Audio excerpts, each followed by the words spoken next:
Okay, I have an even 20 participants very cleanly in a 5x4 grid on my screen, so maybe that's a good sign to get things underway here. Welcome everyone. Thanks for being here. It's lovely to see so many familiar faces, if not faces, then just names on my screen. My name is Ben Dunker. I am a postdoc researcher with the ACTOR project, and I co-chair, among other things, I co-chair the Training and Mentoring Committee. And so this is an event that is put on by the Training and Mentoring Committee, and it was an idea I had kind of came into my head last spring, actually. It suddenly occurred to me at some point, watching so many presentations over the year, that much of what I learned about presenting has come through sort of a series of trial and error, and I dare say more error than I'd like to admit. And while that's a valuable way to learn how to do things when it comes to presenting, it's also really beneficial to learn what others have gone through, and maybe some of the sort of axioms and do's and do nots that they've developed along the way. And so because we're ACTOR and we have so many brilliant researchers in a lot of different fields, we thought this was a nice thing we could do for early career professionals and students and postdocs. So sharing the room, the stage with me today are three professionals who have made it their business to present in some way or another, two of whom are ACTOR members and one of whom works at Teaching and Learning Services here at McGill. So I'm going to introduce everyone with a bio and a little blurb on them as before they present. So how it's going to work today is that Lindsey Reymore, Eliot Britton, and Mithura Sanmugalingam are each going to give a sort of a 20-ish minute presentation on this topic, back to back. We're going to hold questions for the very end. And once those are done, in the second hour, Lindsey and Mithura actually have some short activities for us to do in breakout rooms, and then we'll conclude with sort of an open Q&A period for the three of them. So with that said then, let's move right to the first presentation. So Dr. Lindsey Reymore is an assistant professor of music theory at Arizona State University. She's an active member and previous postdoctoral fellow with the ACTOR Partnership. Lindsey's research investigates the role of timbre in musical experience, particularly with respect to meaning, cognition, and formal structure. She applies interdisciplinary methodologies using approaches from behavioral psychology and data analytics in combination with music analysis. Her research has been published in interdisciplinary journals, including Music Perception, Musicae Scientiae, Frontiers in Psychology, and PLOS One. Lindsey holds a PhD in music theory from The Ohio State University and degrees in oboe performance from the University of Texas at Austin and Vanderbilt. And in her presentation today, she is going to be speaking about how to structure a presentation, some of the differences between presenting for the sciences and humanities, slide content, and practicing presentation skills and managing one's time in presentation. So please welcome Lindsey Reymore. Hello, everyone. Let me get this screen share going. Hopefully it works right away. Yep, that seems decent. Everybody can see okay? Okay, great. Welcome to the presentation. It's a presentation about presentations. Tips and tricks for structuring presentations, designing slides, and engaging your audience. So I'm going to tell you a lot of things today. I'm going to give you a lot of advice. Some of the things I have done in preparation of this presentation, and some I have not. I'm going to let you figure this out as sort of an educational exercise. So I'm going to tell you things like, carefully consider the structure of your presentation, use engaging visuals, minimize your slide text, adapt your language and your tone to your audience, practice your timing and delivery, request feedback, record yourself, take a step back before your final revisions, and most importantly, prepare your presentation well in advance. Moving on. I'll start by giving just an overview of the things we're going to talk about, even though they were sort of in the title of the slide. Like I said, I'll give some notes on how I personally think about presentation structure, kind of the way that I approach coming up with how it's going to go. Slide design, And then again, audience engagement. So things both within the slide and within, we're going to have already gone over some of these ideas, but we'll bring them back and kind of reframe them. So launching straight into ideas about presentation structure. The first thing I'm going to talk about is a concept known in pedagogy as backward design. So many of you as TAs or as teachers in other capacities might have encountered this. And it's the idea that when you're designing a lesson plan or you're designing a unit or anything pedagogically, you want to, instead of starting with like, okay, what does my lesson plan look like? You start by thinking about the desired results. What do you want students to be able to do? And then you think about how are they going to demonstrate acceptable evidence that you've achieved the results that you're looking for. And that's basically designing assessments, could be tests, could be projects, could be other things. And then, and only then, do you start planning what's going to happen in the classroom or how you get from point A to point B. So why am I talking about something that is pedagogical in nature? And it is because, surprise, giving a presentation is teaching. So one of the main ideas that I would like you all to walk away with in this is that giving presentations is very linked to the other things that we do in academia. So whether or not you want to continue in academia after your program or go out and do a different job, the skills for giving presentations are mutually beneficial, right? So if I'm giving a presentation and I'm at a conference and it's about my project, it's not just like, okay, here's my project. It's like, no, I'm going to teach you about my project. I'm going to try and show you how it's relevant, how it fits in, what its value is, and that kind of thing. So then thinking about what this looks like in presentations, this backward design, you start thinking about identify your desired results. And you're like, okay, well, what could that be? I think of one of these things as the take-home message. And in order to do that efficiently, you have to think about who is your audience. And then you have the assessment. This one's a little weird and not as applicable in the context of presentation, but it's still applicable. I'll talk a little more about it in a minute. But essentially, like what we want to see, evidence of whether or not people have understood and are interested in what we're talking about, is the kind of scholarly engagement we get, or other type. Doesn't have to be scholarly, depending on your type of presentation, right? And then when you kind of have in mind where you're going, then I tend to plan the structure of the presentation and also think very carefully about how I'm going to deliver it. That's the how do we get here. So going into a little more depth on these, the first thing I think about here, what's the most important idea in my presentation? So when people walk away and somebody goes, oh, I wanted to go to that presentation and I missed it because I had to go to this other one. What was it about? And they give a 30-second explanation. Are they going to be able to successfully communicate what it is you presented about and why it has value? That's an end goal there, right? So what is it that you want them to say when their friend asks for a summary?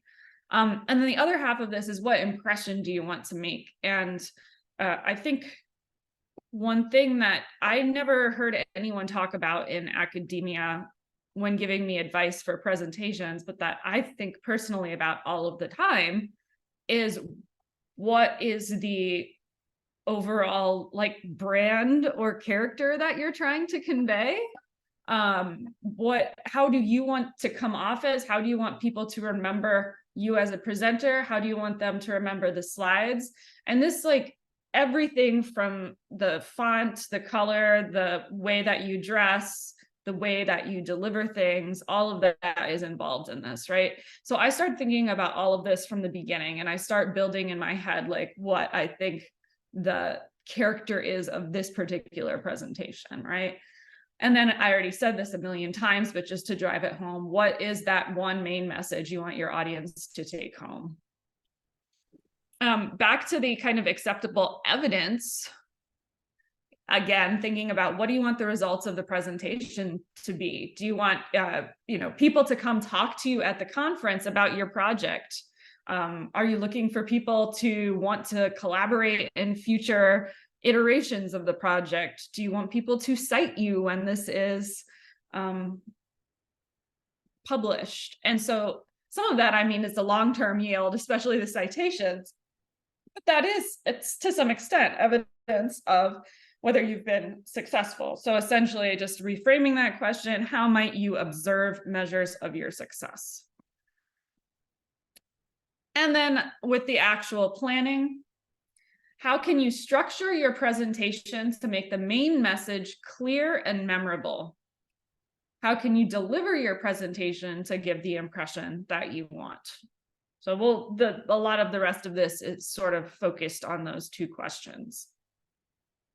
Thinking about strategies for easy to follow structure, I've kind of got strategies for different things and like 1 point per strategy, the way I think about it at least. The one I want to talk about here is being mindful of disciplinary expectations. And I've framed this under easy to follow structure because if you work in multiple disciplines, you, I'm sure, are aware that the way that scholarship is typically reported in different disciplines varies. In psychology, in like behavioral science, in an article, it's a very clear, like there's an intro, there's your, you might have like research question, hypothesis, method, stimuli, procedure, results, discussion, conclusion. I might have missed some in there, but you get the idea. And so it's very, very easy. And if you go to SMPC, almost everybody will have their presentation structured in that way, where they walk through each of those things. So that's the disciplinary expectation. Now, one reason that format may not be the most optimal is because often people it buries the findings, right? It buries the take-home message. So in that case, if you're going to use that kind of structure, then think about how can I actually foreground my message in the structure of the presentation while taking advantage of people's expectations for how this is going to go and their ability to follow it. Because if it goes the way they expect, and there's different strategies for this, but it will be easier to follow for them. Now, that's to say, if you're presenting a more psychological study to an audience of people who are in, say, music theory, they don't have the benefit. Some people in that audience may be really familiar with the structure of psychology articles, but the others won't be. They won't, when you put method up, they're not going to know exactly what to expect. They're not going to know what, n equals 26 is.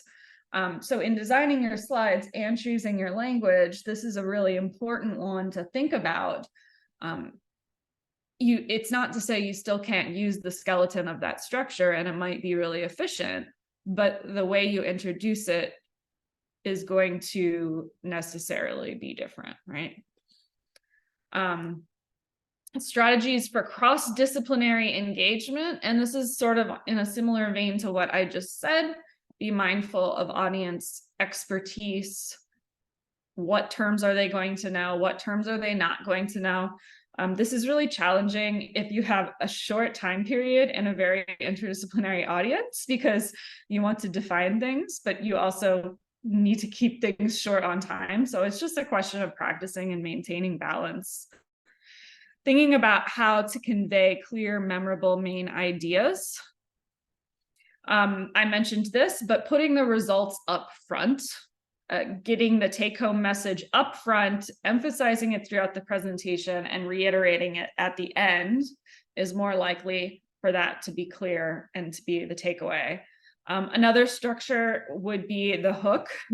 So do you have an anecdote? Do you have something to draw the audience in to get them to be really invested in what you're about to tell them? And then also the why should I care? And this can be kind of blended with the hook It could be blended with the results up front. But I find, and this is especially true for abstracts, because when you're writing abstracts, people read through them very, very quickly, is if you don't start out by saying, this is why this is important, people will lose interest very quickly. And they may be even bothered by that question to the point where they're not really paying attention to the main ideas in the presentation. And for thinking about how to make a specific impression, being on brand and in character throughout. So like I said, I do think about, for particular presentations, what's the brand here that I'm trying to give. The slides that you're seeing today are all derived from a concept that I've created in the past couple of months, that these are ASU colors. So this is the idea behind this, is like, I'm identifying myself with my institution. I've used these or variations of these slides in presentations to administration, in pitches for project collaboration proposals. And so this is kind of the thing, like, what do I want this slide designed to be doing? I want it to be showing I'm a member of this institution. So a lot of them are just like, I went on the institutional webpage and looked at, obviously my slide titles are a funky font.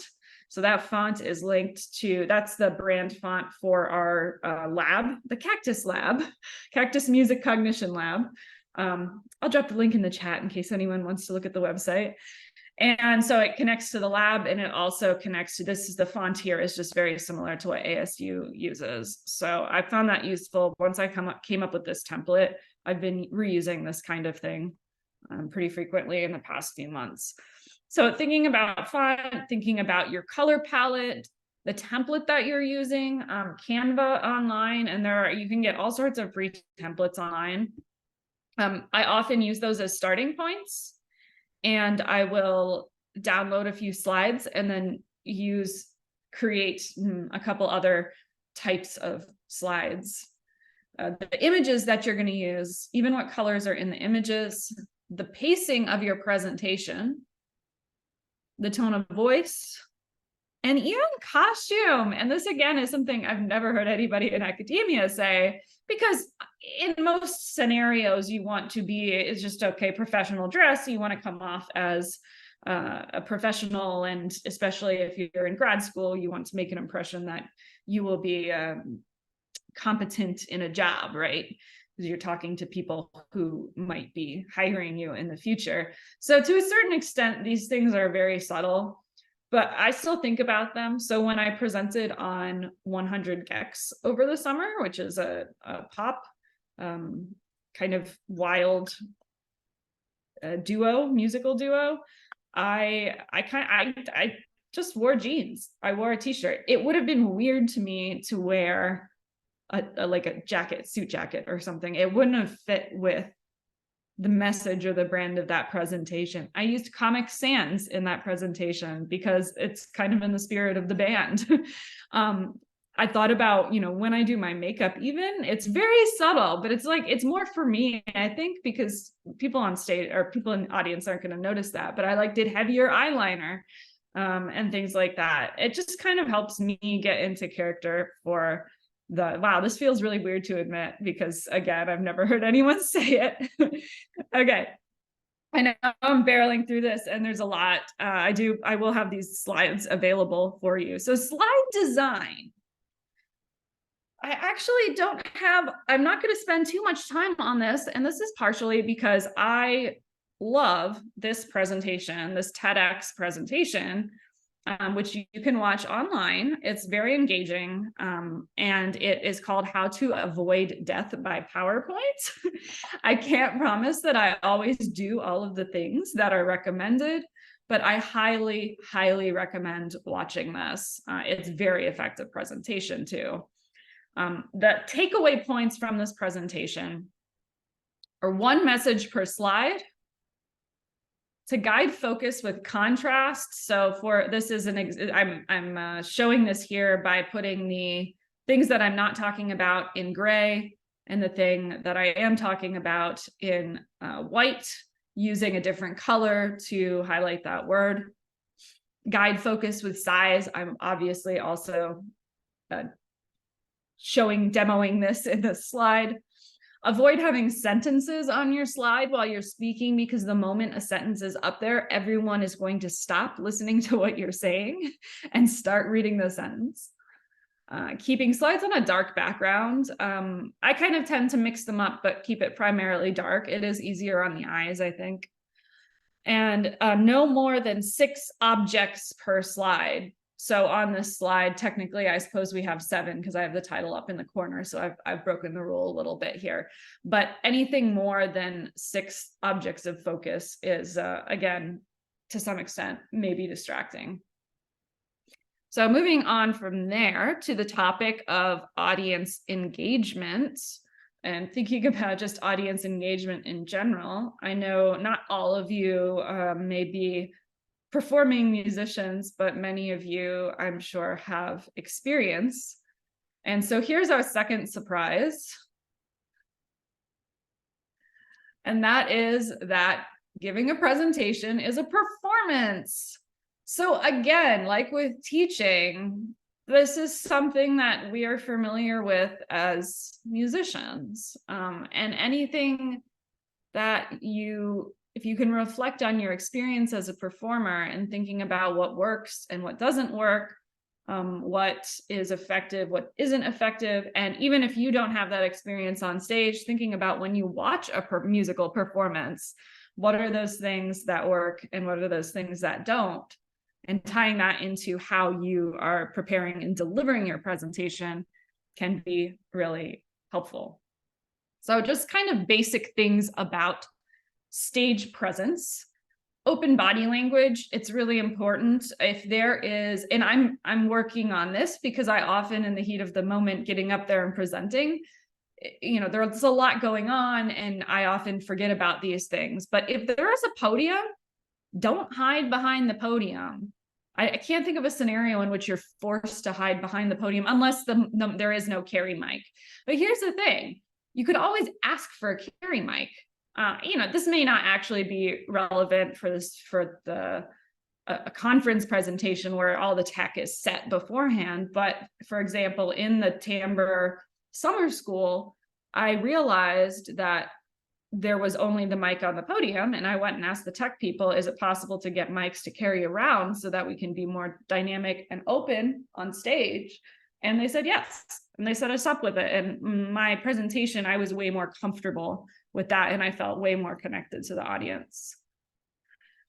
The idea of pacing, it's more than just slowing down. So again, one of the most common things, if you present in your lab or to your department, practicing for a conference presentation, oftentimes the comment will be, you need to slow down, you're talking too fast.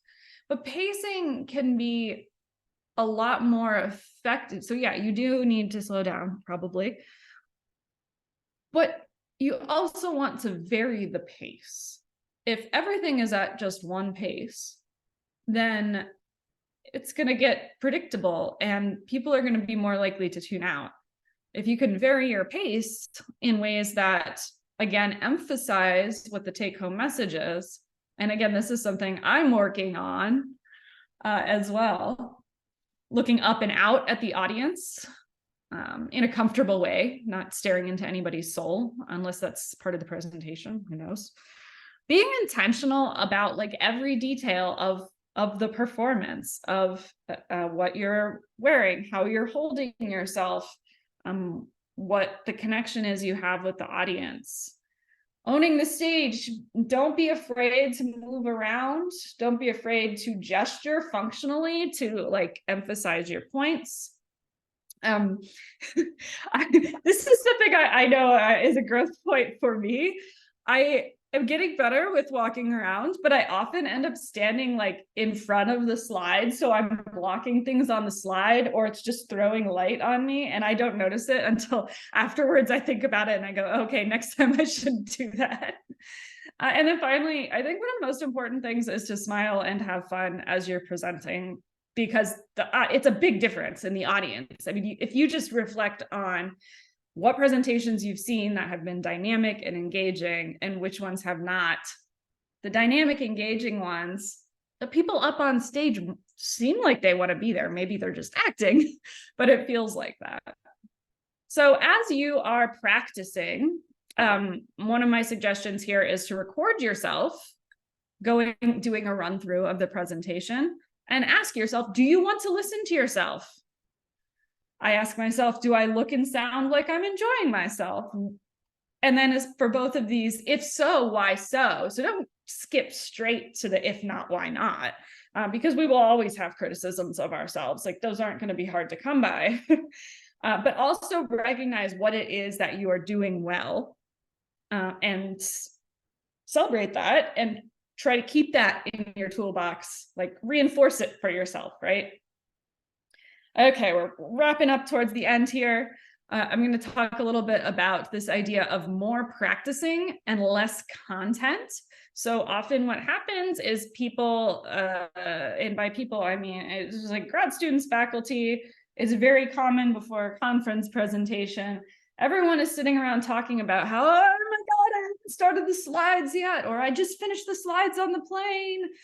And if you just finish the slides on the plane and dive straight into a conference, or, you know, and this is not an easy thing to do because our schedules are completely packed.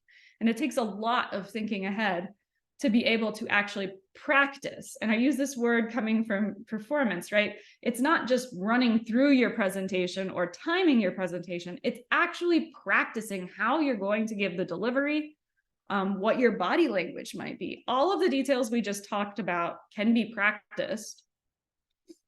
You can, as you're doing it, you'll notice ways to improve.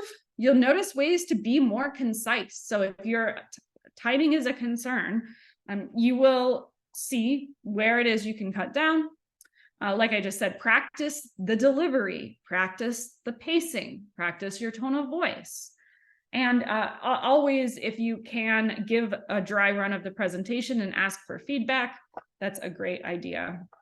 Now, that was focusing on the more practice. This is focusing on the less content. So again, pacing and is not just about slowing down. So one can talk slowly, but still be very uninteresting. So think about how you're going to speak expressively to emphasize your points. Know that, and I've done not a great job in this presentation for it, I will admit that, but giving time for the audience to kind of process each idea, right? You don't need to be afraid of pauses, especially if you're transitioning from one main section to another main section. Putting pauses right before and right after really significant ideas is going to be helpful. Again, going back to what I said at the very beginning of this presentation, the clarity of the message is really important. The less fluff you have around that message, the better.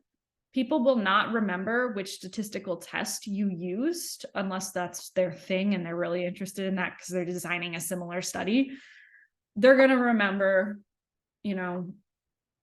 bigger things like what it was about. So details are important because often you want to head off the questions that get into the weeds. But that's not the most important thing. And the less content you have, the more it is about the focused message and about you being able to draw attention to that focused message through your engagement. So this is a big deal, and I've just broken that because I'm at 24 minutes now. Do not ever go over your time limit, especially in conference presentations. And again, something that I'm working on myself, because often we squish as much content as we possibly can get in, and then we're rushing to finish it. But has anyone ever complained about a presenter ending early at a conference? I think probably almost never has that happened. Have people complained about the presenter going like 5 minutes over time and then causing the whole entire session to be thrown off? And then if everyone in the session does that, then all of the sessions are thrown off, and then people are missing parts of other people's presentations.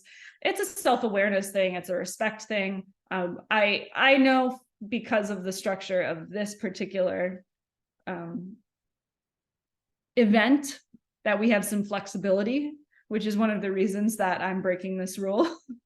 But in general, especially if it's a very, very timed out, like no wiggle room, just don't do it. Under plan. If you have a 12-minute presentation, time it out to be a 9-minute presentation. And I almost guarantee you that if you, knowing that you have a 9 minutes of stuff going in and presenting it, number one, it's probably going to take like 11 minutes.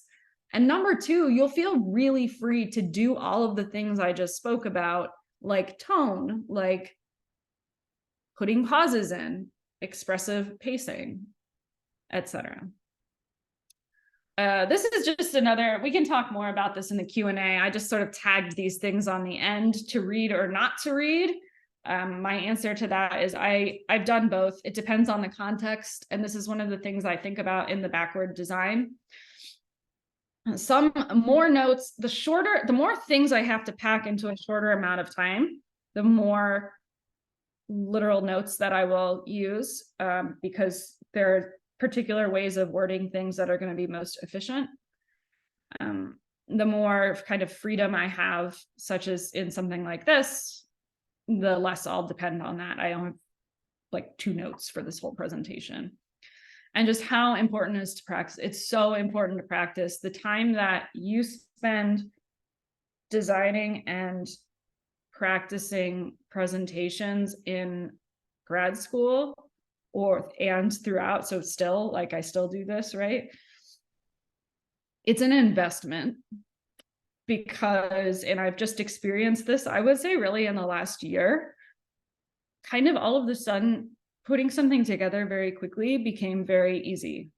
And it's not always the top quality, but in a situation where I'm constantly under pressure to do things in a short amount of time, I'm like suddenly kind of okay at it. And I'm just really excited about that. And I used to tell people in my postdoc, I said, oh, I did so many presentations in grad school, and I kind of regret that because I should have been spending that time on publications.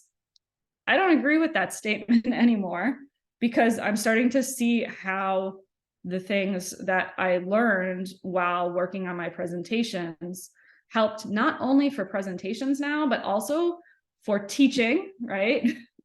And for performance. So I've reframed throughout the thing is like presenting as teaching, presenting as performance.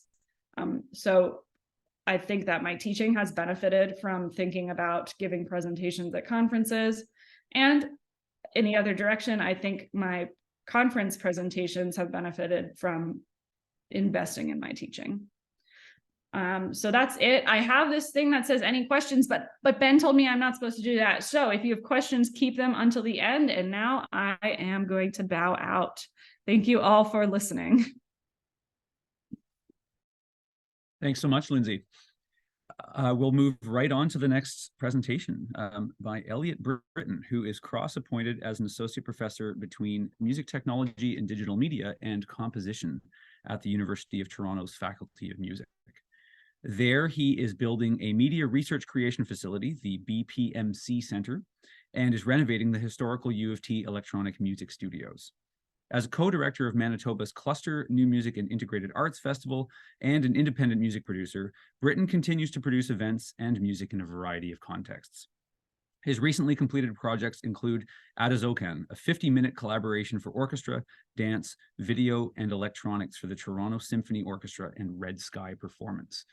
And Eliot today, I did write this down, is going to present about developing an effective presentation style, planning for and designing media-rich presentations, and communicating value in research creation projects. Please welcome Eliot Britton. Hi, everybody. Can you hear me? Yes. Yes. Great. Thumbs up. Okay. So That was great and alarming because so many of the things that I thought made me unique were immediately just shot out of the water. But that's great because I'm a very different type of presenter. And one of the things that I've got going on my side is flexibility and the ability to adapt a little later in the game. So I'm really happy to be here. I'm going to start my timer and let's go. All right. So I'm going to talk about more research creation supporting presentations, things that are here for, this one is really maybe more for the composers, for people who are talking about works that have been done, research creation projects that they're making. And also I'm going to expand it a little bit outside the academic frame and say that this one can be for, let's say, concert presentation organizations that you work for, or maybe you're advocating yourself in a commissioning organization, or maybe you are trying to get funding for some kind of creative project that you've made and you want to pitch it to a presenter out there in the world. So this one can be a little bit more composer focused, but it can also be donor focused. In an academic context, the amount of times that I have been out there getting donors excited about complicated research labs or some kind of specific, very detail focused idea, has turned into a tremendous asset. So this one is going to be opening up the context a little bit more. So I'm going to focus on presentation style, planning for rich media presentations, and communicating value. And my costume choices when I'm out there in the world, just to follow that thread from the previous presentation, I usually kind of will read the room and try and be a little bit musical, creative, but then also, because I'm usually doing technology, I find that people have always reacted to me a little bit differently when I look almost like a gas station attendant lab technician, and I wear my glasses and it opens doors. I no longer get security called on me like I did when I first started grad school. All right, so we live in interesting times when it comes to presenting. If you want Midjourney to create a samurai bison in the style of a ukiyo-e painting, you can have it. And part of this means that we have these creeping audiovisual expectations in terms of engagement. People's attention spans are low and the amount of audiovisual material that they're exposed to is increasing. Granting organizations want more documentation of a higher quality all the time. Funding organizations, donors are used to just having a lot of great assets to look at. So everything in the previous presentation is absolutely true. But there's also the level of feature creep that I'm going to kind of focus on a little bit. So democratized audiovisual production is part of the world we live in. So we all need to contend with that. And this idea of the AI assist is something that is embedded a little bit in this presentation, because I work with PowerPoint, and PowerPoint is essentially falling all over itself to try and make classy or not so classy recommendations of how I should organize my slides. So my outline, I'm going to talk about presentation archetypes. I'm going to talk about documentation techniques, diagrams, handouts, and a little bit about articulating values. So some questions to help you frame your thinking and the questions you should be asking yourself.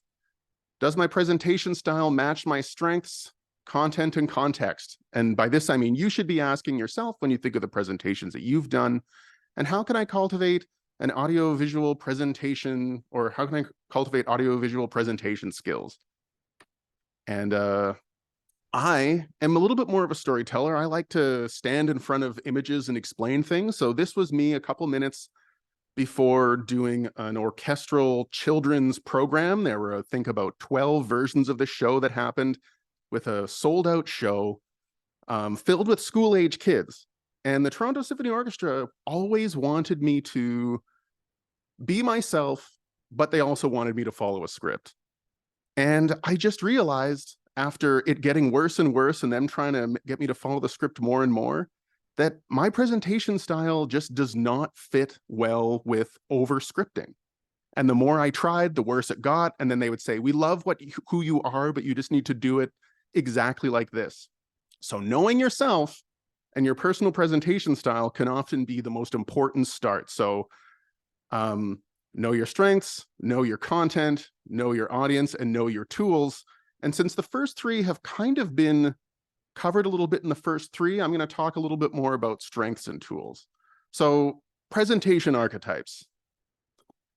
I'm going to just read these over and I'll give examples of people who I know who have done them. So the whiteboard virtuoso, that is somebody who can just give a wonderful presentation in real time, writing on a whiteboard. They draw their own diagrams. It maybe is a bit of a dying art. I've seen it done on chalkboards, and it can be absolutely captivating and wonderful, and it's extraordinarily flexible. There's also the deadpan reader. And I think, sorry, to go back for a second, the whiteboard virtuoso was one that I think I saw a lot, maybe more in STEM fields, sometimes in music theory. But it's wonderful, rehearsed, and it sort of comes from a lot of practice. The deadpan reader, that's somebody, if you've ever listened to Hawking's lectures about time and black holes that were read through his speech synthesizer, they are so funny and so wonderful. And just knowing that if he can nail it with a speech synthesizer, you can read a paper with the right pacing, timing, and clarity, it can be effective. So that is a great archetype. Just asking questions, the Q&A style. I saw Danuk Wadratne do that just this summer. It was absolutely one of the most effective, engaging, and inspiring presentations I've ever seen. The listening session, common for composers. Some composers, it's all about the audio, it's all about the excerpts, and they capture people's imagination through sound alone. The live performance demo. If any of you have had a theory professor with, genius level piano or keyboard skills that can just capture every nuance of every moment of an explanation on the keyboard, that is a wonderful archetype, and it expands to all kinds of different instrumentalists, or let's say painters, illustrators, that kind of thing. So the performance demo is a wonderful and effective archetype. The autopilot. This is kind of a new one. I have seen people show up to presentations and just play a video, and they're just there to answer the questions after the fact. It's almost like they've created a YouTube video that puts together all of the content in a way that's extraordinarily structured, and they just go through it. The audiovisual storyteller, I'll get to that in a second, and just the facts, which is, I think, a very effective, largely discipline-focused structure. So I'm the audiovisual storyteller archetype. I focus on visual communication. I have a lot of structure, very low script, but the structure is the audiovisual material itself. The drawback is that it's high risk, it's unpredictable, but it's also very flexible. I spend a lot of time just standing in front of images and using them to help people remember. So in this case, this is an image where I talk about how during graduate school, a composer said that I was a chimera and that I'm just a combination of different types of music, and I sort of destroy things in a monstrous way. And I thought that this was a wonderful idea, and I use this image. I stand in front of it and will tell that story. I like to keep it simple. I like to use quotes. And from that day, I always remembered my internal thought: if I'm going to be a hybrid, at least I'll survive because I'm adaptable and hard to kill. And the quote that I wanted to share with you, if I had one memorable sort of quote that I want you to sort of walk away with at the end of this presentation, is that the presentation starts when the project begins. And by that, I mean, you need to think about documentation. If you're a composer, if you're documenting a project, or you want to put something together that's going to engage, doesn't hurt to start early. In this case, I was already thinking, when I'm spray painting all of my office equipment red, I can really use this to tell a compelling story about the art that I'm trying to make here, because each one of my projects is not only the project itself, but it's the story that emerges when you're trying to teach about it after. So spray painting out on the lawn behind the university and kind of confusing a bunch of parents who are explaining what spray paint is to toddlers is a vivid image, because those kids have grown up and they've never really seen spray paint, never mind seen DIY painting in the downtown Toronto area. And then over here on the left, it kind of would be a maybe more clinical example of what the project looks like, but I'm already thinking, if I'm going to explain this, what is sort of a vivid chronological documentation or a record that can help me tell the story? So same thing here. These are two different images from the same project. One of them is a little bit kind of vivid. This is the kind of one that I would use to maybe hide all of the I guess, structure behind the presentation. If I was going to show a donor the idea of documentation, research creation, performance, I would get something that has a lot of vivid imagery, lots of color, and this would be kind of a key image. And it's how you capture things yourself that can really make a big difference in how you communicate and the stories that you can tell to your audience, whoever that may be. So in this case, this one is showing what's really happening. This one's kind of flattering the environment a little bit. And this one here is sort of telling the story of how we got there. And who knows which ones you need? It'll change depending on the presentation that you're doing, but I have those. This one, I just have this picture up here. It's an example of, Ben mentioned the Cluster New Music and Integrated Arts Festival. So this was just a normal show, but to capture this idea of a crowded, interesting, loft style concert presentation, you can do it in a very rugged way, or you can try and capture something that communicates the mood that you're trying to express out into the world, almost like being on brand, as Lindsey was mentioning before.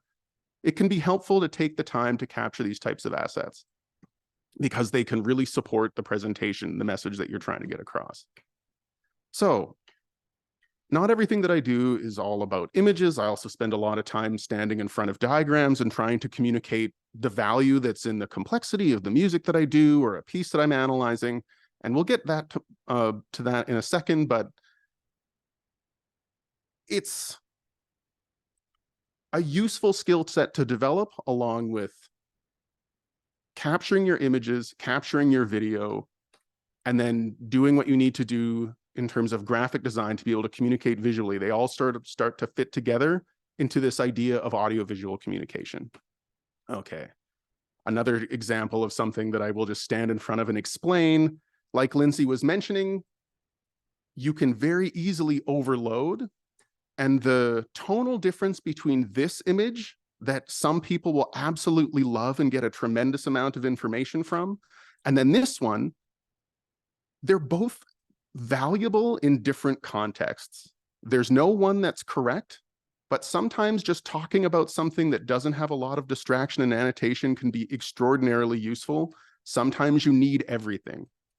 Okay, I also spend a lot of time just making sure to capture the moment because you never know what you're going to need. If I'm doing a project based on AI or recording out in the world, I always just try and capture things and hold on to them, because if I'm trying to capture somebody's imagination, it's good to make sure that you can communicate the craziness of whatever it is that you're trying to do. More pictures from Cluster. I'm going to burn through a few here. And now, when it comes to communicating about scores and let's say music in general, which I'm assuming is what a lot of us are doing here, there's a lot of different ways to do it. And I've got maybe 3 different images here. So one, I have an early sketch. There was a newspaper that interviewed me and they were absolutely fascinated by this. And they just demanded that for them, this was the most important thing. For me, obviously I care about the sound. So I'm going to do my first test here, Ben.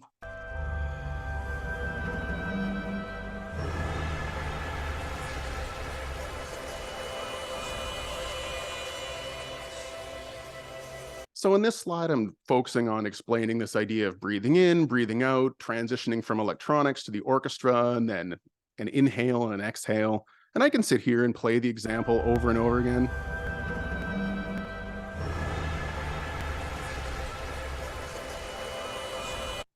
But maybe the other part of the story is a visual one. You've got, what was the orchestra doing at the time? But maybe the most interesting one for me, and I think the one that really helped me communicate the concept behind this piece, was this one over here on the right that shows some of the dancers that were getting ready to go out on stage. Is the kind of strange and beautiful image that can really stick in people's minds. So it's important to be thinking about documentation and thinking about the presentation mid-project. All right, so another style of presentation. I've got diagrams for days. I'm constantly trying to communicate processes and taking something that's complicated and making it into something that's easy. I'm not going to explain every diagram, but I'm just giving you some examples of something that's simple, something that is designy, and something that overloads. So this one's pretty straightforward. A thing that starts, you go through a process, and then you have some deliverables. Oh, I must have deleted some. I'll get back to it. So it's good to be able to tell a story in different ways. So this one here, I've got the story based on this diagram, the score itself, images from the performance. Then I have a diagram that describes the way that everything fits together. And then I have a little bit of B-roll and this idea of kind of video. Okay, so now I'm going to shift gears a little bit, and I'm going to just talk about video editing. So one of the most beneficial things that I have ever done as a graduate student was take time to learn how to not only document, but how to edit myself. So I've taken many arts organizations from nothing or just beginning to getting, I guess, tri-council funding, just based on the ability that you can capture what it is that they're doing and communicate it to the funders. So in this case, I'm going to scan through really quick. This is just very simple camera footage, walking around with a bit of stabilization, showing a very interesting night with a lot of stuff that was happening. So if you can capture that kind of material, you can communicate that value to whoever it is that you're trying to present to, but you need to be able to take the time to actually capture it. This is an example of the sort of asinine B-roll that I'm always now cursed to be thinking about. And this was just working on a project with a drum machine. And then immediately I'm thinking, you know, I'm probably going to do a presentation on this. Maybe this B-roll will be useful for me in the future. And maybe not. But the important thing is to be thinking in those terms. So a little bit of a recap here, structure from high level to low level. So by that, I mean, just like Lindsey mentioned before, you want to be able to move from things that are relatively, that are large scale ideas. Sorry, Lindsey, I actually made a mistake. You didn't actually say this at all, and I'm not going to put words in your mouth. Starting with a plan, taking an idea that's large and then refining it to something that's complicated is the strategy that I always use in terms of audiovisual communication. I focus on trying to create memorable content that people are that's going to stick with them in terms of visuals. And the part that Lindsey mentioned a number of times is don't divide attention. And I get that, you know, I have a picture of Goku here who's doing, you know, a one-handed push-up, and that's maybe dividing some people's attention, but that's more this idea to seek out brutal practice opportunities. And by that, I mean, you should be practicing your presentations in less than ideal circumstances.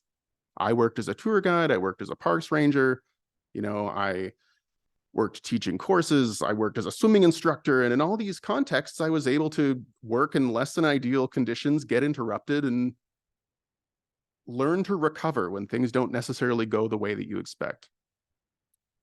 So then that creates a bit of a growth cycle if you kind of look at all of these different skills and how they fit together.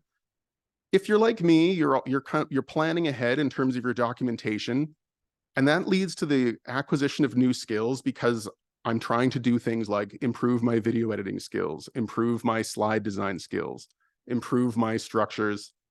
And then that leads to improved documentation in the end. And then that leads to better, more effective audiovisual communication. And then it flips around to, you know what you need, and now you can plan better for next time.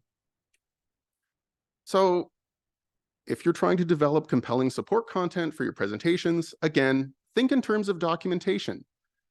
Perfect versus good is a big issue for most people. A lot of composers that I worked with refused to do DIY documentation because they had seen something better and they didn't even want to try. So in my opinion, it is much better to try and create something that is good enough rather than focus on creating something perfect. I think that it's absolutely fine to go through a whole period of DIY creation and then slowly move over towards the pro side of things. Unfortunately, because of the feature creep curse that we all have to carry the burden of, this idea of making something that's perfect right away is a huge problem for all of us.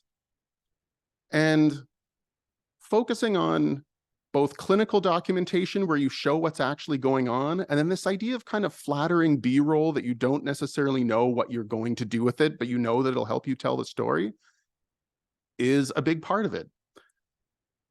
And now collaboration. What do I mean by that? I just mean probably the most useful teachers that I had in graduate school were all of the extraordinarily talented peers that were willing to work with me and, teach me how to use a camera, teach me sound recording, and then through skill sharing, we were able to support one another. So I highly recommend doing that. And then finally here, this idea of giving yourself options.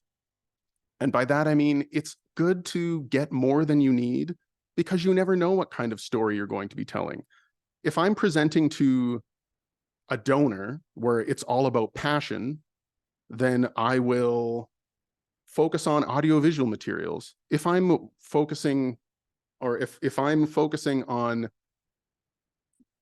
creating a conference or support for a conference paper, I'm going to focus on citations and engagement with scholarship.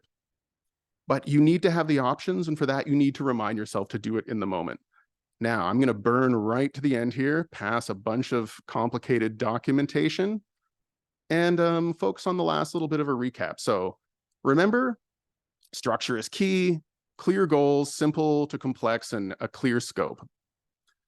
There's no audiovisual storytelling without compelling assets. Prioritize your project documentation by default. So that flips back to that quote where you should be starting your presentation the moment the project begins. Recruit friends, allies, and colleagues, and make sure that throughout the process, you have clinical documentation and B-roll. So a couple self-directed learning tips to make this rather varied skill set your own, because not everybody has all of these skills. It can be useful to learn one piece of new software or one tool or one approach per project. So I know it can be annoying, but it is worth the pain. For example, you can go through, if say you're working for an organization that desperately needs some promotional material, create 30 seconds of video a day, for 3 days in a row, and then see what happens at the end of that process. Practice interruptions and brutal questioning with your friends. And by that, I mean, practicing in front of the mirror is fine, but getting a friend and encouraging them to ask the absolute worst, most derailing and brutally stumping questions they possibly can makes you ready for a conventional situation for sure. And I highly recommend volunteering because it's shocking the amount of work people will let you do if you work for free and the experiences that you can get. So thank you. This is my one template ending slide. And then because of the strange world of AI, and I like to be on brand, I have a second AI slide with a robot bison. And that is the end for me. And I went over 2 minutes. But I think that's not so bad. Indeed. And I can thank you, Eliot. I can testify that I've been that brutal practice question asker for Eliot for presentations past when we were both at McGill together. So I know he does this. It's not just hot air. Right. Thank you. Well, we're going to move right on to the third presentation. Mithura Sanmugalingam completed her bachelor's in education and master's in educational leadership. She currently works within Teaching and Learning Services McGill as a skills development officer and manages the Skill Sets program, which I highly recommend anyone who is associated with McGill taking advantage of. I have, and it was very helpful for me when I was in my doctorate. A program designed to support the Skill Sets is a program designed to support professional and personal skills development for graduate and postdoc students here at McGill University. And Mithura's session will explore why and how to communicate research to general audience and strategies for effective communication, including leveraging storytelling and visual aids. Please welcome Mithura. Hi, everyone. Can you hear me okay? Awesome. Thank you, Ben, for the introduction. And thank you, Dr. Lindsey and Eliot as well for your presentation. I've learned so much. Someone not from a music background, it's really interesting to see the different ways that research is communicated, music research is communicated. So really appreciated your presentations. And I'm sure a lot of the things I'll probably cover will inevitably overlap. So I'll try to do my best to not repeat too much here.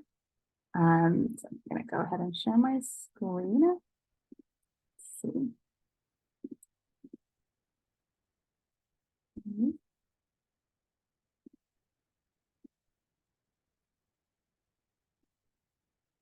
Okay. All right. Can you see my screen? Thumbs up, nods. Amazing. Awesome. Okay. So I'll be more speaking about bridging the gap in communicating research. So talking a little bit about how to adapt your talk to non-specialist audience or specialist audience, but really knowing how to sort of adapt your talk. Right, so thank you, Ben, again for the introduction. I'm a skills development officer, teaching and learning services. I'm another big role in my job is that I organize the 3-minute thesis competition at McGill. So if you're familiar with it, it's pretty much sort of a communicating your research in 3 minutes or less competition that's sort of based from Queen's University, and so. It's something that's being done at different universities, and I sort of organize the programming behind that. And so a lot of the knowledge and tips that I'll share today comes from that. So this is sort of the rundown of the agenda. We'll talk a bit about understanding the importance. Why do we want to communicate research to a non-specialist audience? Looking at some of the key challenges with that. I'll be talking about effective communication strategies and the art of storytelling, as well as a little bit on visual aids. So we've been talking a lot. I'd love to hear from you all, or if you can put in the chat, why is it important to communicate research to non-specialist audience? Why is it important to learn how to communicate research? Why would you want to do that?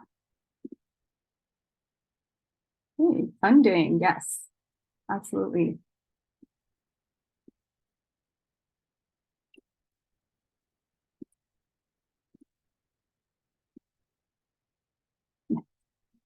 Yeah, funding, good practice. Yeah.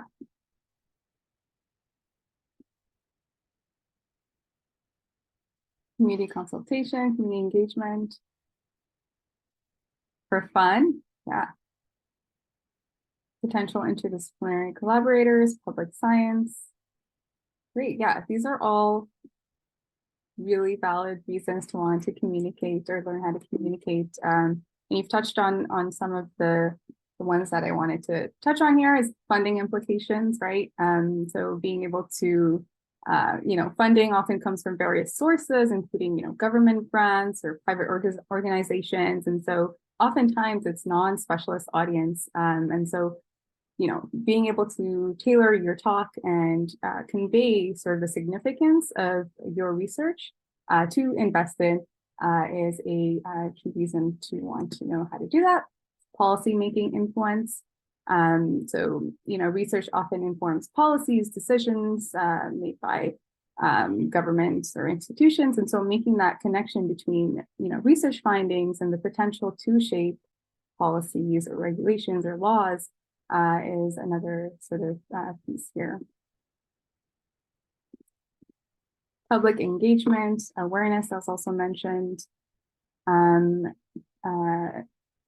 Then also, the idea of making research accessible to non-specialist audience is key, because we want to be able to share that knowledge and in a way that's accessible and empower individuals to make informed decisions, and also be able to contribute to the advancement of knowledge. Funding, I don't know why I mentioned that twice, but funding is apparently really important. And finally, bragging, right? You get to brag about your research to your friends, your families, or even just for fun, as someone mentioned in the chat.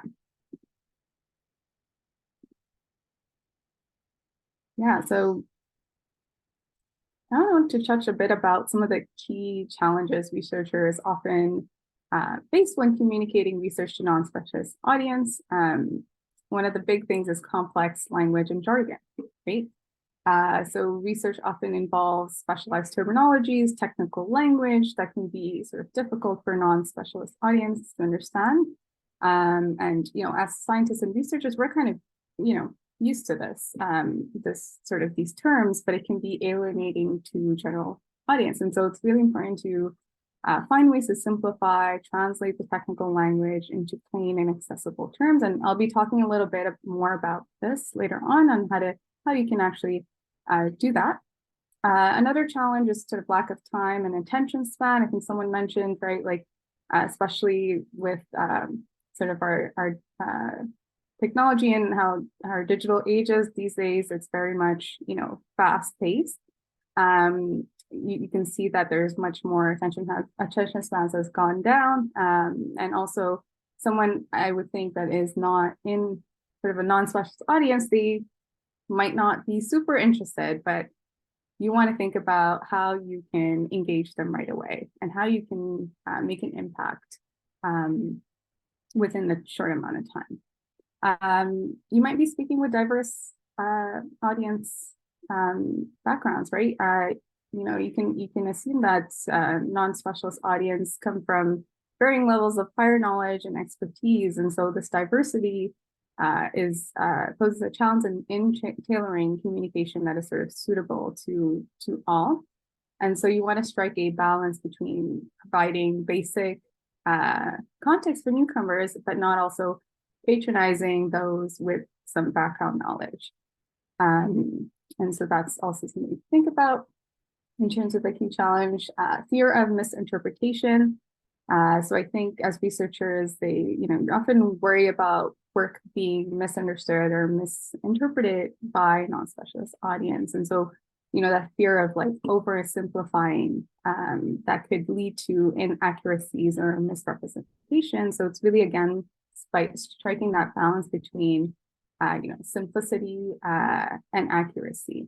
And that's sort of a big challenge.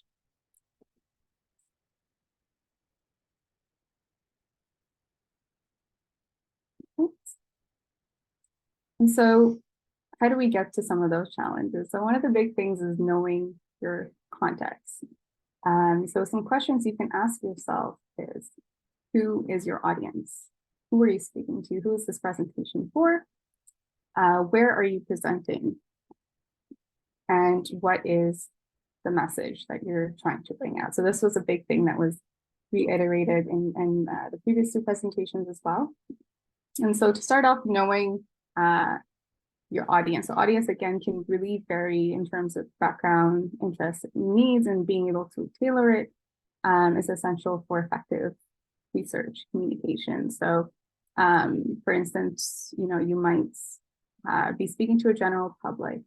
And so you can think about some of the characteristics for each of these different types of audience and what you can expect in terms of their level of knowledge, or, you know, what terms you need to maybe break down a bit more. So for general public, you can assume, you know, diverse, varying levels of prior knowledge on your topic. So here you might want to use plain language, try to avoid technical jargon, and provide sort of relatable examples and emphasize sort of the real world impact of your research. You may want to also consider addressing common questions or you know, misconceptions as well. Academic peers. So these are sort of experts or researchers in your field. So they probably have an idea of some of the terms that you're using in your research. So you could use technical language and terminology that people are familiar with. You might want to focus on the novelty and the methodology of your research, and highlight contributions to the existing body of knowledge. So really, you can encourage in-depth discussions and questions in this case. If you're presenting to, let's say, high school or undergrad students, limited prior knowledge, maybe potential, you know, future researchers, you want to simplify complex a bit and have clear explanations, but again, use relatable examples from everyday life. And then, policy makers and government officials. Again, like here, you might have people with varying levels of expertise, and you want to focus here maybe on the policy implications and the practical application of your research. So having really succinct summaries and key recommendations, using data and evidence to support your claims, as well as addressing sort of potential concerns and trade-offs. So again, really thinking about your audience really affects how you will convey your research is important. You wouldn't convey it the same way as you would to your family and friends as you would to, for instance, like funding agencies or your research peers. And then where are you presenting? So this again kind of goes back to first thing is like knowing your audience. Depending on where you present, you might do things differently, right? So if you're presenting in a conference, for instance, you know that there's limited time, so you're going to want to focus on the main findings and the significance of your research. And you might want to engage during the Q&A. You want to prepare maybe questions or prepare yourself for questions that you could be asked. And then in a classroom, for example, depending again on the audience, you might use plain language. You might use analogies and visuals to make a concepts really accessible. And then an elevator pitch, again, short time, you want to keep it focused, clear, and a concise message. And something that's really important here that was mentioned as well is the hook, right? The hook, I'm going to talk about it a bit later as well.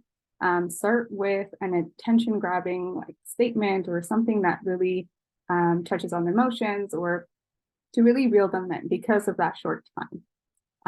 And you want to make sure you practice. Practice applies to all, but especially for an elevator pitch. Ensure that it fits within that time, and you kind of hit the main point across. And then when at the interview, you might practice a bit differently, of course. So then the third thing is, what is the message? So what did you do and why is it important? So again, as I mentioned, one of the biggest problems is overestimating your audience's knowledge. And the other fear is not looking smart. So, when you're communicating research to different audience, although you might tailor how you communicate, the words you use, the explanations might vary, but the message of it is important. And it would more or less be the same, the message that you want to take across.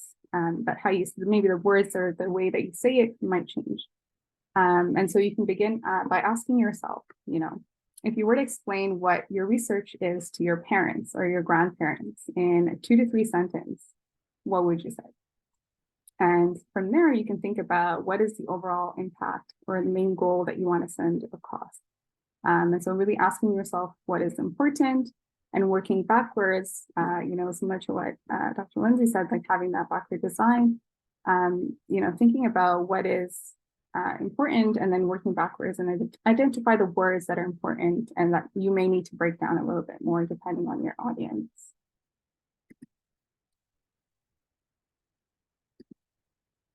Okay, so I'm going to just here present a bit about the structure of the talk. I'm going to kind of zoom through this a bit quicker, but really it's to touch on sort of the structure of your talk. Depending on how long your presentation is, it might vary. So this is just a sample. For instance, if you had a 3-minute talk, how you might want to break it down. So in a 3 minutes, again, like the hook is really important because of the short time span. And maybe you want to talk a bit about your methodologies, your research, and then the big thing is, what do you want your audience leaving with? Whereas if you have a bit more time, you can maybe go into more of your results. You can go a bit more into your methodologies. But again, wrap it up with why is it important? What is the context? So this is sort of a breakdown structure of how you could structure your talk if it's 12 minutes. So yeah, what do you want your audience to begin with? And then I wanted to touch a bit about the hook. As Dr. Lindsey Reymore also mentioned, the hook is really one of the important components to a structure to get the audience's attention from the onset. So ideally, you want to start off with a hook and then move back to it in the end with a bit, like, let's say it's a bit more of a hopeful tone and message. And this will make a bit more sense when I kind of go into storytelling. But these are some examples of hooks that you can do. For instance, asking a question. You know, for example, like, have you ever wondered why some people seem to live longer and, you know, healthier lives while others struggle with chronic illness? And then you start going into your topic. You can describe a contemporary example. You can tell a story. You know, let me take you back to a small village in a rural spot determined by a group of individuals that decided to change a community space. And then you go into the story. You could provide a really compelling statistic, for example. You know, did you know that over 80% of high school students in the United States reported feeling stressed and overwhelmed due to academic pressure? And then you would go into your story. And one of the key things with hook, and then what you follow up with, is you want to tell them what it is you're talking about right away, so that they aren't kept wondering, okay, where's this going?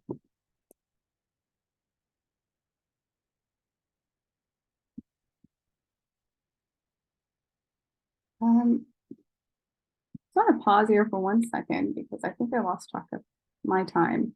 Can I get a time check, please?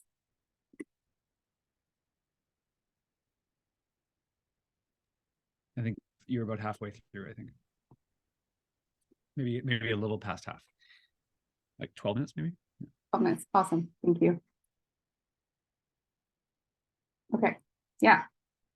So effective communication strategies. So I'm going to kind of go into a bit more of some of the strategies that that could be helpful in communicating research. So as I mentioned, one of the things is simplifying complex concepts and avoiding jargon. So breaking down concepts into simpler, more digestible components is really effective. So for instance, if you're talking, I'm going to give you a couple examples here, like if you're talking about molecules in science, maybe you want to call it bubbles. Again, depending on your audience, right? So if this is, you're assuming it's a non-specialist audience, general public, maybe you want to, not everybody knows what that means. Nucleotides, you can talk about it in terms of building blocks to life.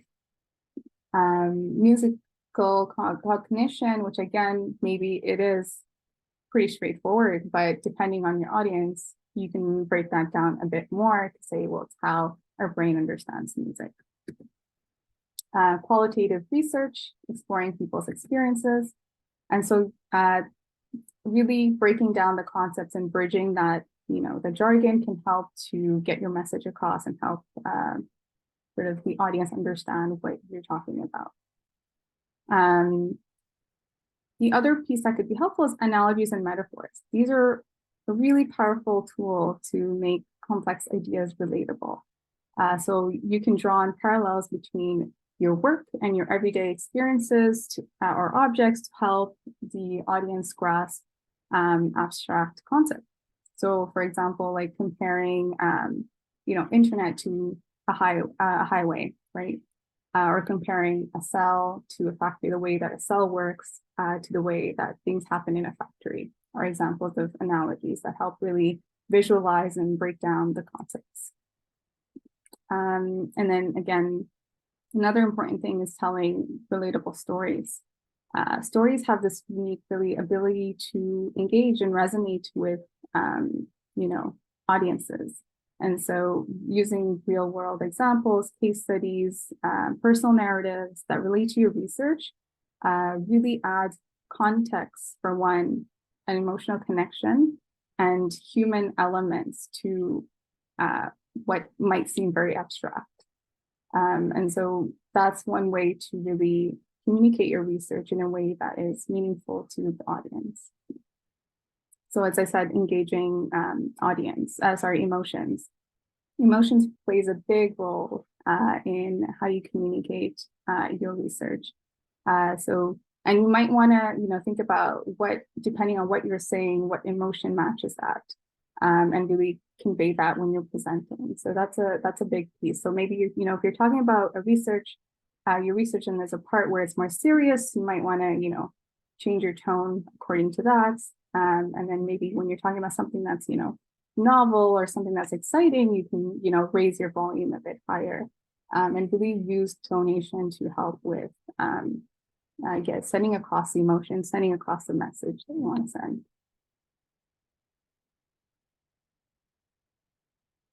There's an example here that I won't play it right now, but I guess you'll be sharing the slide, so you'll watch it. But it's a really nice way of how this student in the linguistic department of Concordia, Suzanne Serrata, she explains a term. She really breaks it down and simplifies it. So it's just an example of that you can watch it on your own time.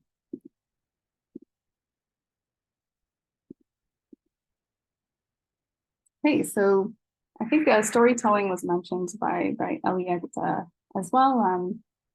Stories are really a powerful tool for making research accessible. And so thinking about some of the elements to a good research, you can think about the characters, right? So maybe you want to introduce people or entities that are involved in the research, such as scientists, communities, and maybe that's what you want to bring up. Thinking about conflict or challenge. So you want to describe the problem or the challenge that the research is addressing. So this could be, a scientific mystery, it could be a societal issue or a really pressing question. And then the resolution or discovery. So explain the outcome of the research. So what was learned, discovered, or achieved through this. So this is sort of the, the aha moment of your story. And then finally, most importantly, the impact.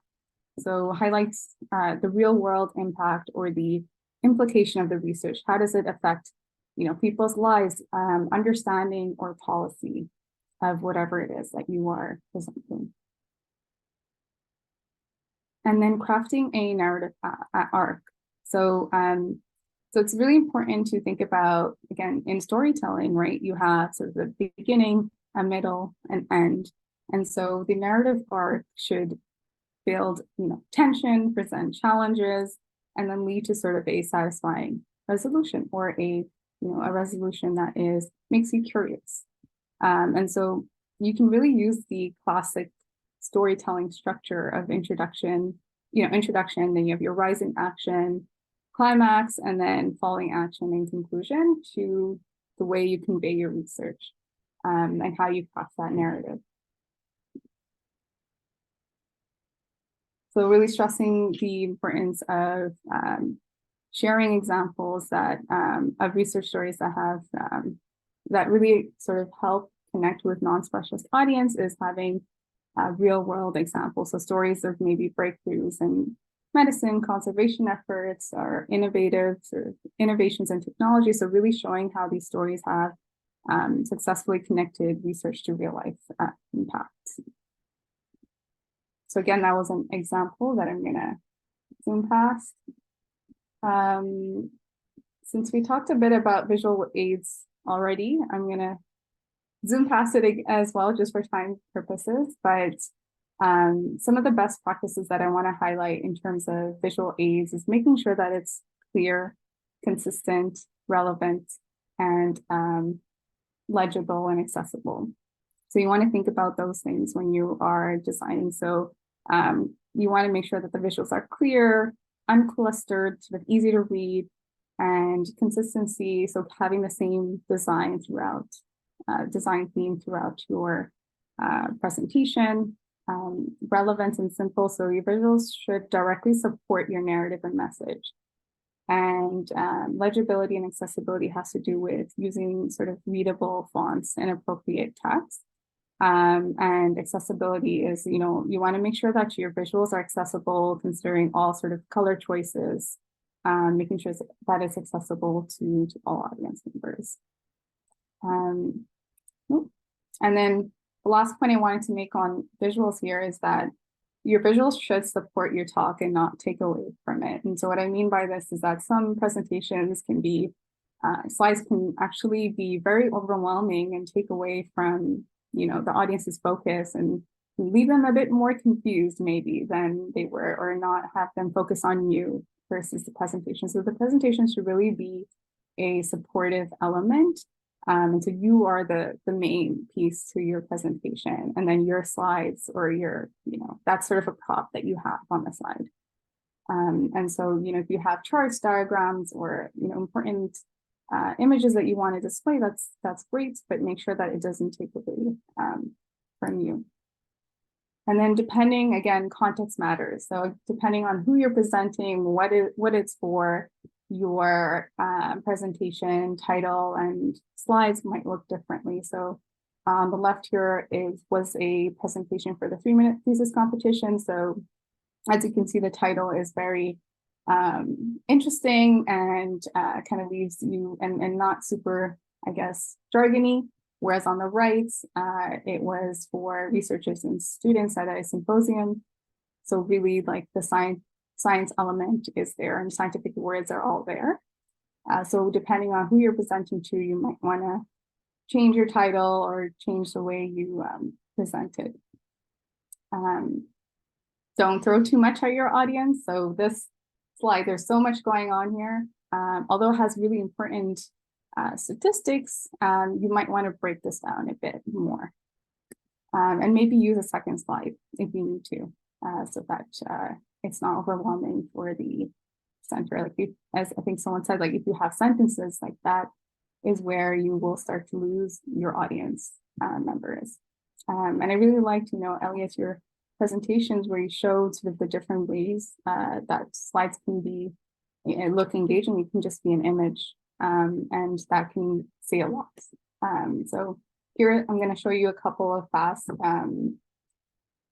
slides that were used in the 3-minute thesis competition. So this is a student in geology talking about earthquakes in Quebec. So this was a picture that she presented. This is a neuroscience student, Ilona, who spoke about Alzheimer's, and this was the slide she had. This is about mental health and depression. So Jason from the kinesiology department. This was a music composition student, Chelsea, talking about sort of music and feeling and tasting sound. This is a political science student, Pratik, talking about sort of the political issues and how it impacted this region in India. Great, so this is sort of concluding my presentation, which I believe I went way over. And so these are sort of the, I guess, the main points and takeaways for you and sort of like steps to think about when you're communicating research to any audience. So thinking about your main message again, right? So in one sentence, what is the key message you want to take away to your audience from your talk? You can write that down, and that can change. Like, keep thinking about it, keep saying it out loud to someone, and keep rewriting it to a point where it makes sense to you. And it might evolve, throughout your course of your research. Audience understanding. So what is the background? What is my audience's knowledge level and interest? Simplify your message. So list the 3 main points of your research in simple, non-technical language. So really thinking about, again, impact, but also being clear and concise. Jargon translation. So any words technical terms that you're using in your field or in your research, write them down and try to think about a plain language explanation or a synonym for each of those. And then storytelling or analogies. What is a story or an analogy that you can incorporate to engage your audience in an impactful way? So that could also relate to maybe the term or the jargon that you're thinking about using. But what is a story or analogy that you can use? And then emotions. What emotion do you want your audience to feel at different points of the story that you're saying? And then visual aids. So what image, chart, diagram can help support my talk and is easy to understand? And so this is sort of a checklist that you can use as you're crafting your talk. And then I had an activity, but I'm going to pause it here and pass it back over to Ben.